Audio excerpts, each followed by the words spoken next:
I had an old time soul, baby, we were kissing for the whole ride home.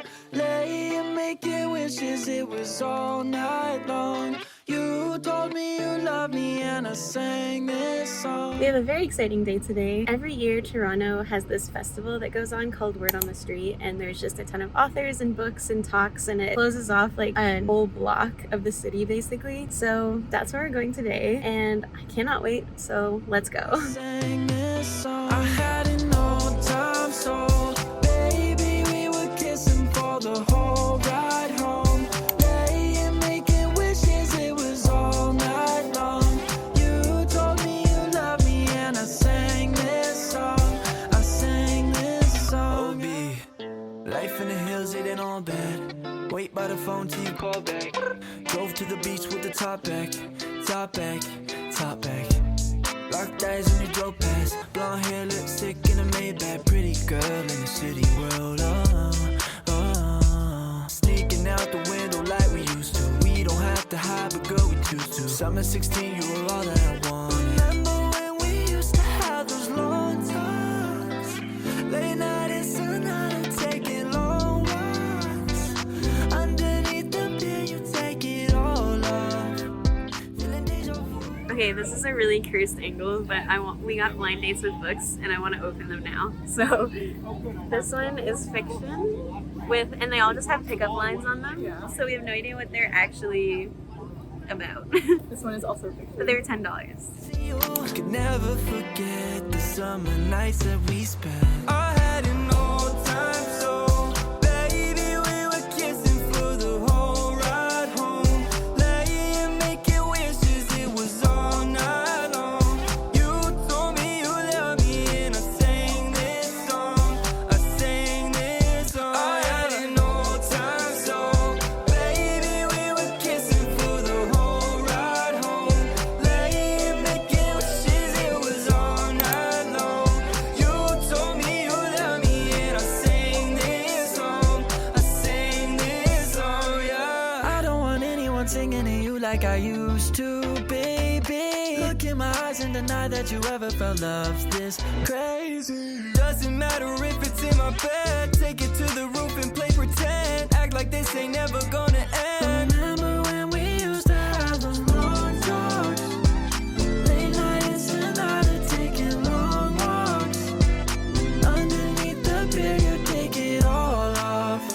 Ow, why is this sticky? Oh my god, it's so it's sticky. The summer nights that we spent, I had an old time soul, baby, we were kissing for the whole ride home. Laying making wishes, it was all night long. You told me you We got some books. A very reasonable amount of books, I feel like. I got 4, so I'll tell you guys about these now. The first book, which you saw me open in the earlier part of this video, but it was a blind date with a book for $10, and it was a fiction, and all it had on the front was a random pickup line. So I had no concept of what this book was. And the book is called Little Beast by Julie Demers and translated by Rhonda Mullins. So this book was originally in French. It was written in Quebec, which is very cool. And it takes place in 1944 in a little village in rural Quebec where an 11-year-old girl grows a beard. I guess hence the title. That's where the little beast comes from. And her mother shuts the curtains and locks the girl inside to keep her safe from villagers who think there's something wrong with a bearded little girl. When they come for her, she escapes into the wintry night. So this is definitely out of my comfort zone. I honestly have no idea how I'm gonna feel about this, but I'm kind of excited to read it. It's very short. It's like 120 something, like 125 pages. At the very least, if I hate it, it'll be over quickly. But the cover is really nice. It's really cool. It's like a beard pattern, I think. So let me know if you'd be interested in seeing a video on reading a blind date with a book. And then I got The Do-Over by Lynn Painter, which I am so excited about. I've been really wanting to read another one of her books because I read Better Than the Movies recently and I loved it. So The Do-Over is another one of her YA romance novels, and it's a time loop book, which I am such a sucker for time loops. So this book is about Emily, I think, who escapes her grandmother's house for some much needed girl talk and companionship. There she passes out on the couch, and when she wakes up she's back in her own bed. That's not the only shocker though. Somehow it's Valentine's Day again, and the next day another disaster Valentine's Day. Emily is stuck in some sort of time loop nightmare that she can't wake up from as she rewatches her boyfriend Josh cheat on her day after day. In addition to Josh's recurring infidelity, Emily can't get away from the enigmatic Nick, whom she keeps running into, sometimes literally in unfortunate ways. I'm excited about this. I think I'm really gonna like it. I read a book called The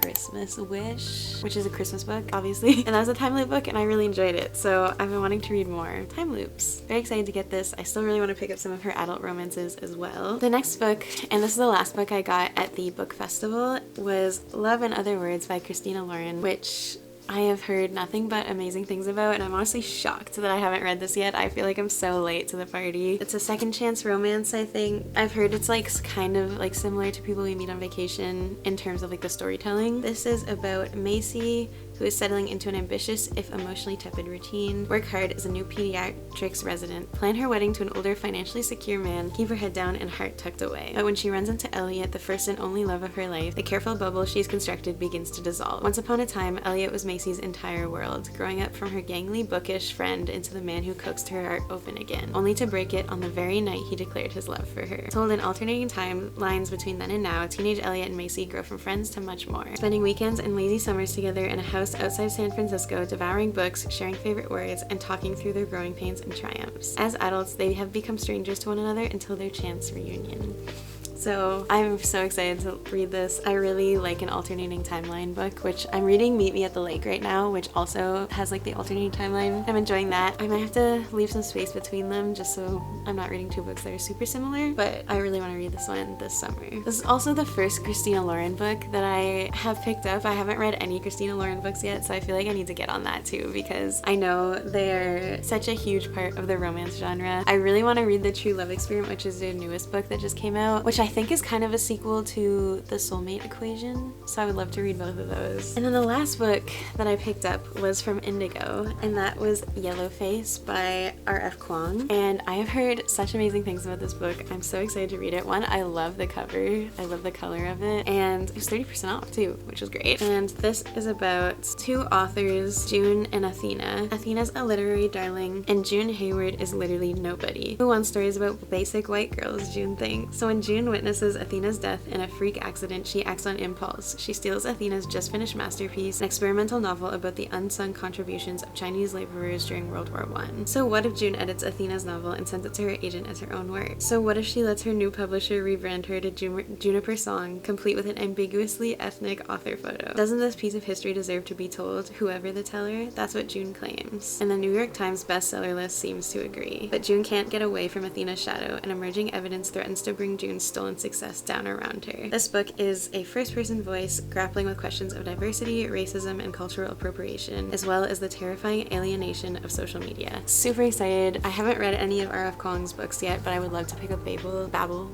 at some point, because I've heard incredible things about it as well. It's just a thick book, so this one I think will be a much faster read. And you might have seen in the last clips I also picked up A Good Girl's Guide to Murder, but I got that as a gift for my cousin, so I've given that to her. I also got a couple bookmarks. There was a bunch of independent artists that had booths at the book festival, and this one was selling bookmarks themed based on a bunch of popular books and just like some cute illustrations and stuff, and it's called Book Bubbled Shop. I think they have an Etsy store, so I can link that down below if I can find it, because these are so cute. The first one I got was a Six of Crows one that says no mourners, no funerals, with the skull, like the crow skull, and I'm obsessed. I can't wait. I'm using this in all my books from now on. And then the next one I got was just a cute little like bookshelf Lance bookmark. I really like the art style, and it's a fun little summery bookmark. And then my best friend who was with me got the exact same bookmarks, and they had a good sale for that, so these are really fun to pick up as well. And with that is pretty much everything that I got this weekend.